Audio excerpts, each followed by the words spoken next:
আমাদের সুধী আগামী ২৭ তারিখে শুক্রবার যশোর ঈদগাহ ময়দানে জামাতের আমির ডক্টর শফিকুর রহমান আসবে। সেই প্রচারণায় কিন্তু আমাদের সারতলা বাজারে জামাতের যারা নেতাকর্মী আছেন তারা কিন্তু প্রচার প্রচারণা চালাই যাচ্ছে। আমি এখানে দেখতেছি জামাতের সম্মানিত সেক্রেটারি আছেন ইউনিয়নের, আমাদের মামুন ভাই আছেন। তো আমি জিজ্ঞাসা করব মামুন ভাইয়ের কাছে। তো ভাই আসসালামু আলাইকুম। ওয়ালাইকুম আসসালাম। তো আপনারা যে প্রচার চালাচ্ছেন কতদিন ধরে চালাচ্ছেন?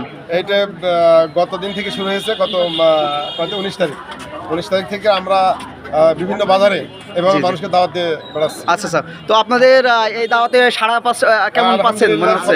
হবে সাড়া পাচ্ছি, মানুষ যেতে আগ্রহ প্রকাশ করছে এবং বলছে যে আমরা আপনাদের সাথে যথাসময় গাড়িতে যাব।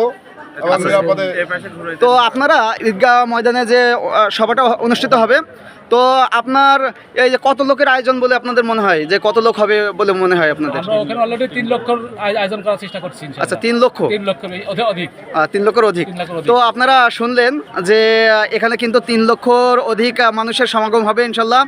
আর যারা জামাতের নেতাকর্মী আছেন তারা কিন্তু স্বতঃস্ফূর্তভাবে তাদের কাজ করে যাচ্ছেন।